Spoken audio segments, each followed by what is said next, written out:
Welcome to the Real Estate Investor Podcast. I'm your host, Gary Lipsky of Break of Day Capital.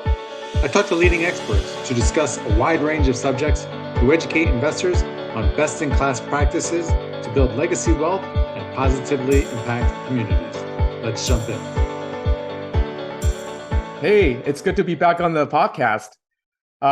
Spring is almost officially here, and we've got some big news to share. So, Gary, why don't you kick it off? Yeah. Well, we're excited to launch a new name for our podcast, now called the Real Estate Investor Podcast, as it's more encompassing. We'll still cover asset management, but we'll also add more asset types and a little bit of mindset and lifestyle, which I know we love, and we hope our investors love that as well. We want to have more of a holistic view, and Joe actually will be a regular part of the podcast, hosting some guests, and we'll also talk, monthly or every 2 months about current market conditions, some wins and struggles we may be going through from a real estate standpoint, and discuss anything else where we can add value to you, our loyal listeners. This sounds very exciting. Why the change? Well, one thing I've learned about being an entrepreneur for over 30 years is that things change and evolve, and this applies to this podcast as well.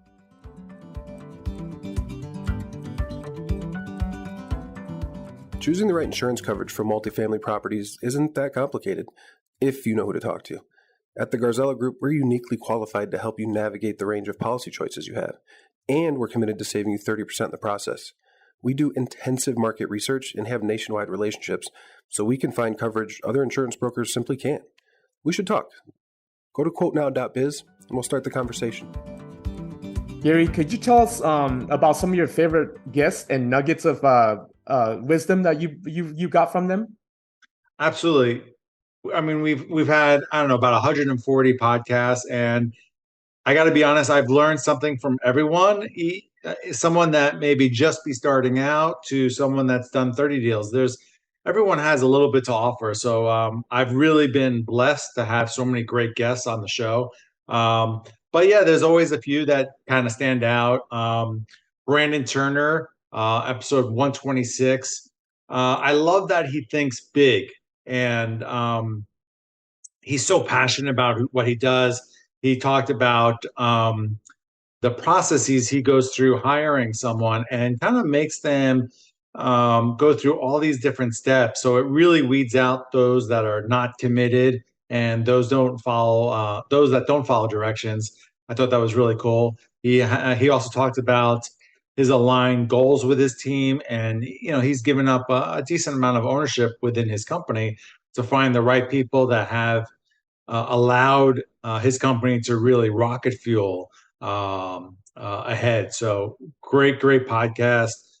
Peter Linneman, most recently, I've always been a big fan of his. He's an acclaimed economist who isn't afraid to make predictions. He talked about how hungry the capital market may or may not be for the NOI that multifamily produces. He talked about the return of greed soon versus fear that we kind of have right now. And greed, not necessarily a bad thing, but like chasing that NOI and investors flocking back into multifamily. We had Brian Burke in episode 122. Always been a big fan of his. 33 years of experience, quality over quantity. He talked a lot about patience, that he's working a lot on his golf game right now and kind of waiting and being, super patient. So we've got some people that are super aggressive, and then on the other side of the end of the spectrum, you've got Brian, who is super conservative and patient. We also had Rod Khleif, episode 109, big mindset guy. He talked about opportunity ahead, which we fully believe in, and that it's never too late to jump into real estate, but you have to get educated. There's a lot of people out there that have jumped in and that don't have the right mentors, haven't put in the time to really educate themselves. And you can do really, really well in real estate, but it's certainly not, get rich quick. It's get rich over time and you put in the work. And then another one, Gino Barbaro, episode 77.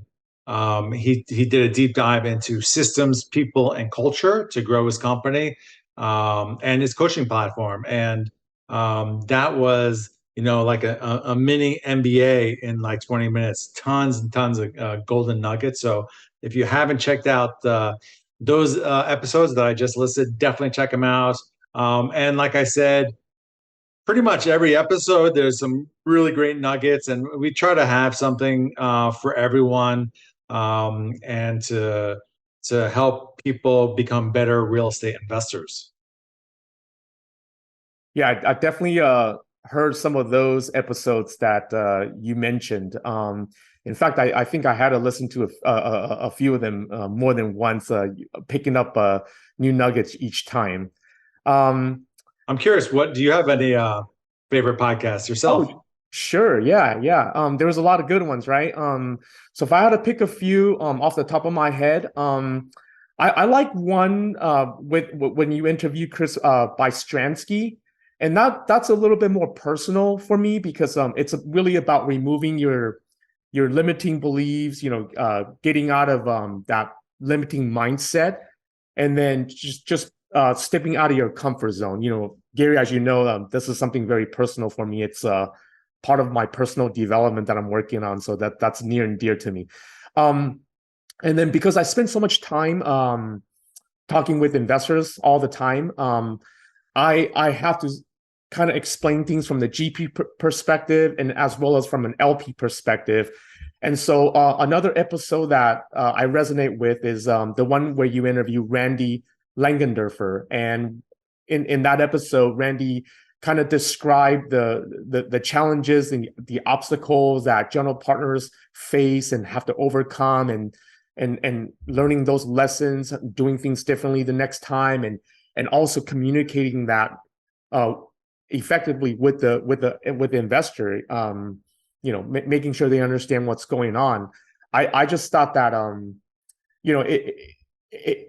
the general partners, they really do earn their money, and they don't just sit around and wait for the money to come in the mailbox. That's for the LPs, as long as the GPs do a good job. So I just thought that was a good reminder that that there's a lot that goes on behind the scenes. And then another one that I really liked was the one that you interviewed, K. Trevor Thompson. Is a really cool guy that I actually met at a couple of meetups and befriended recently. But I just thought that it was really interesting because he started off in that deal as an LP, and then he ended up becoming an asset manager because he had picked to choose, or wrongfully picked to choose to work with unscrupulous operator, and just I just thought that there were a lot of lessons learned there. Just it's important to pick who to work with.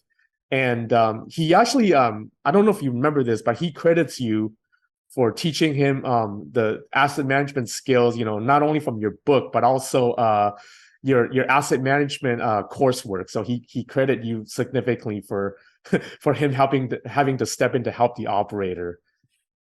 Yeah, he's been a big supporter of ours, and I love his passion for learning. You can only, you could take someone to the water, but you can't make him drink it. And he's been just really throwing himself out there and learning and networking, and that's why he's become a really good asset manager. And Yeah. so very cool. And it's funny that you mentioned Chris's story, because that was something totally off our regular podcast, and something that we want to do forward. But that story really spoke to me as well, as a leader, and I thought it definitely had a place here. And so I'm glad that we're going to be able to bring more of those stories in the future.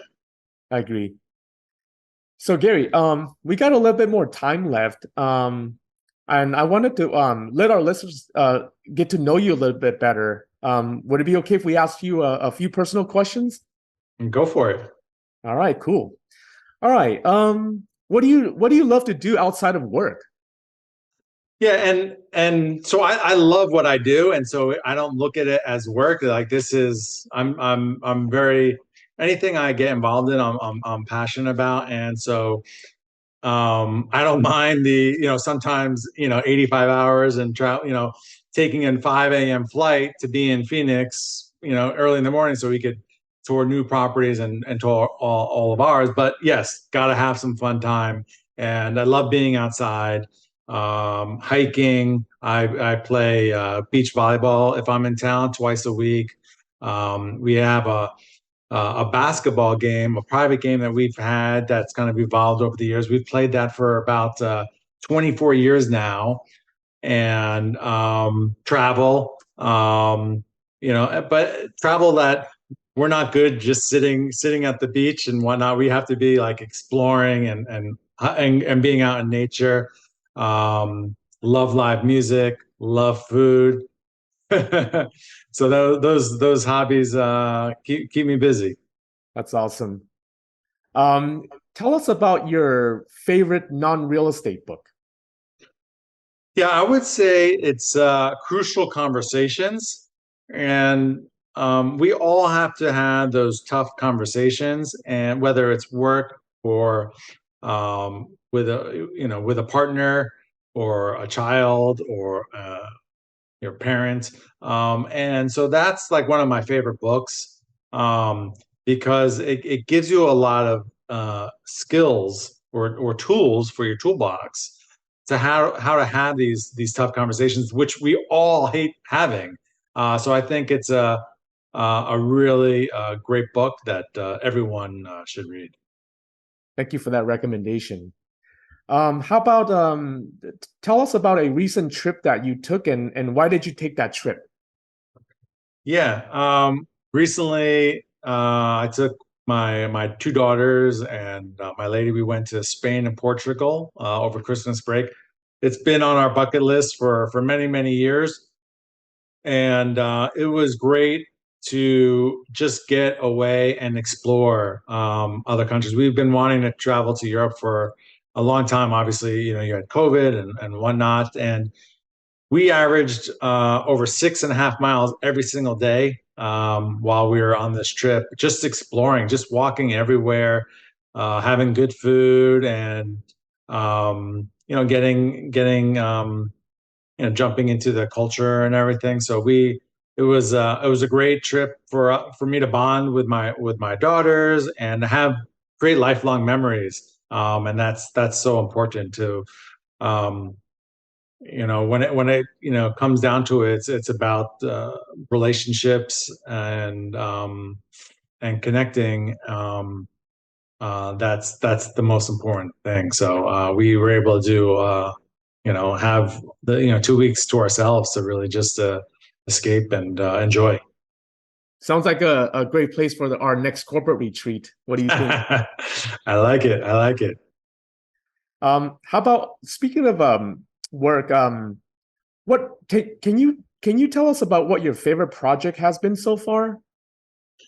Yeah, like each project is like a kid. They're all your favorite, but I guess I've got two of them, and one was the adaptive reuse project we have going on in Phoenix, and it's funny. We bought it was office space that was single story, so it looked like multifamily, and um, it's funny when we went to get the loan for the property, the lender's like, "This property has been on the market for a year. What are you doing? You're crazy. Why are you paying this amount?" And I'm like, this is pennies on the dollar. Look at it as multifamily, not as office space." And we have since converted the existing build to 44 units. We'll get our C of O by the time this airs for that. We already have a huge waiting list. And we've already poured foundation for the two new buildings. We're building 60 new units, so we'll have a total of 104, and we'll be going vertical very shortly. So that's been a really cool project to watch and see and evolve. And then also Icon on Park. This was a property we bought in April 2022. tremendous loss to lease, and it just was very, very neglected. And we have completely changed this property.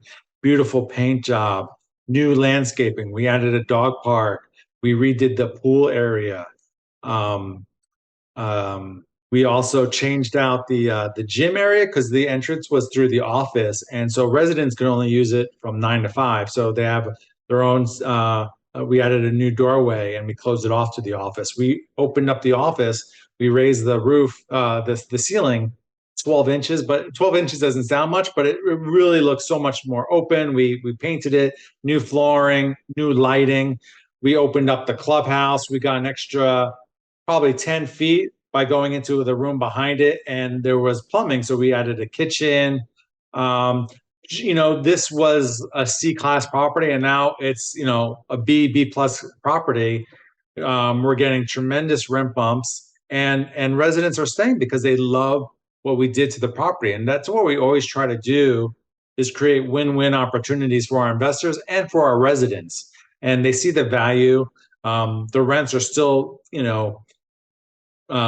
super competitive. We don't try to charge more than anyone else. We try to charge market rate and add a lot more value to our residents, and they see that. And so it's really cool. It's great to see people from the property management team go by there and use it as an example to see what can be achieved in a relatively short time.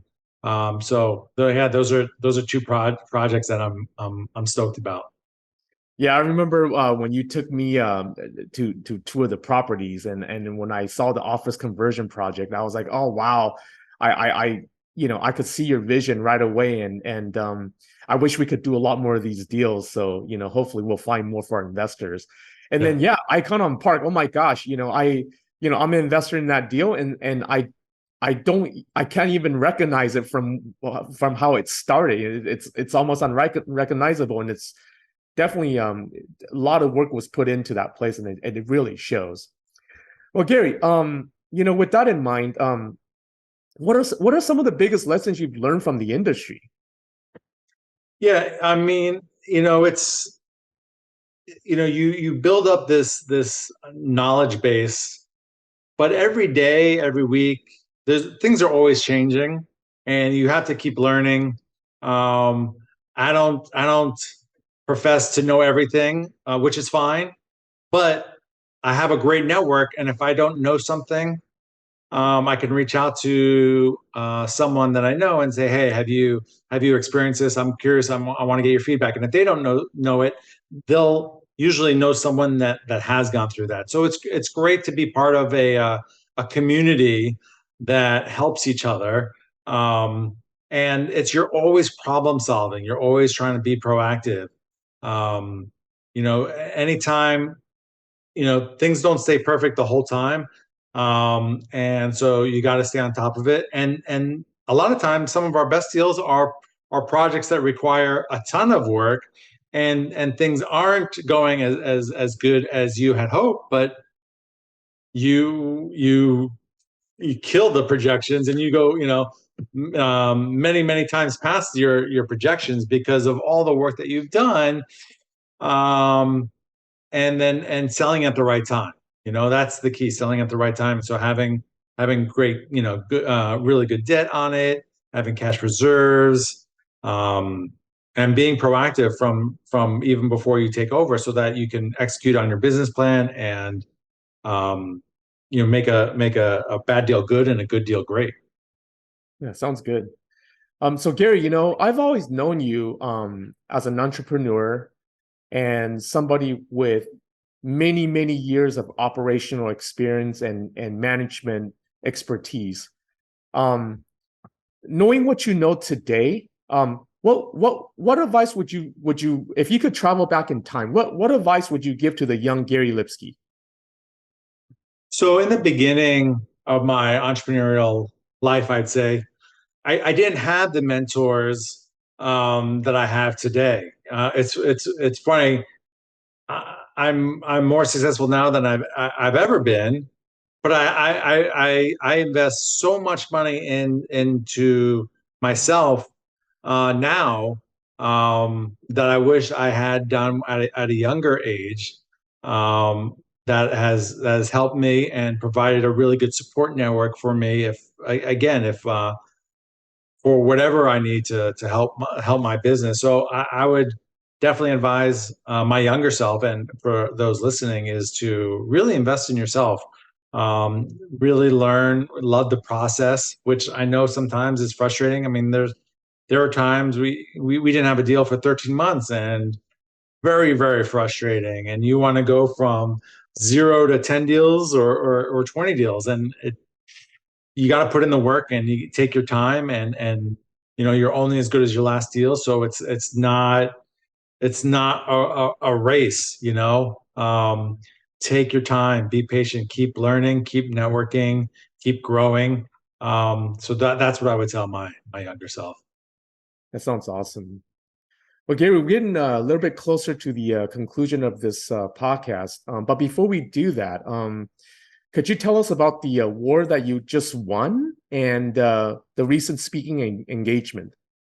Yeah, absolutely. So recently I spoke at Pretend City, which is a nonprofit. Actually, one of our investors invited me to speak because she knew um, my prior business. We worked with over 9,000 at-risk youth students daily throughout Southern California. And obviously, speaking to their youth leadership council was near and dear to my heart. And so I got to speak to them about entrepreneurship and my journey. And actually, one of the things I didn't mention before about one of the lessons to learn that I spoke about to the kids is not being fearful of failure. Um, Failures do happen, setbacks happen, and to embrace it and learn from it, and not take it as you need to be perfect. So it was really cool to speak to about 20 youth, and maybe 10, 15 parents that came out. And I look forward to having a luncheon in a couple weeks that I've donated some money to and be a part of. So looking forward to that. And then the award was the uh, Apartment Owners Association of America, and they have, I think, 139,000 members. And we were honored to win Best Syndicator of 2022. So um, it was pretty cool to be, when you have that many members and you're being selected for that kind of award. It's humbling and it's an honor, and just makes us want to keep working harder and harder at what we do. Congratulations on that, Gary. I'm so Thanks. glad to be part of the team. Yeah. Well, and it is a team effort. It's not. It's everyone. Dylan, Jacqueline, you, all of our independent contractors that work for us, that help us. It is a team effort, and I'm grateful for Break of Day Capital team. It's awesome. Well, I hope the audience got a little bit more insight into our fearless leader at Break of Day Capital. Like I said, I'm excited for the new format on the Real Estate Investor Podcast. Is there anything different that our listeners need to do given the new name? Is there a sign-up fee? Is there an investor application? No, it's all free. If you've already subscribed, you don't need to do a thing. If you haven't subscribed, please do so now so you don't miss an episode. And I'll also ask that you like and review the podcast so we can grow it. We've received a lot of great feedback and wanted to cast a wider net after more than 140 episodes and almost 3 years of hosting it. I know I've learned a ton from our guests, and I hope you have too. So I'm looking forward to another 140 episodes of learning and hearing other people's stories. Me too. I definitely share that sentiment. And I'm excited to be on the podcast and help bring value to our listeners. Yep. Well, I guess that's it. We'll be back next week with another informative episode on the Real Estate Investor Podcast. See you soon, guys. To all of our listeners, thanks for joining us. And if you like this episode, please head over to iTunes or Stitcher and like, subscribe, and leave a review, as it will help us reach more people. And if you'd like to learn more about what we do at Break of Day Capital, head over to our website at breakofdaycapital.com and sign up for our newsletter and fill out our investor application. We'll talk to you next week.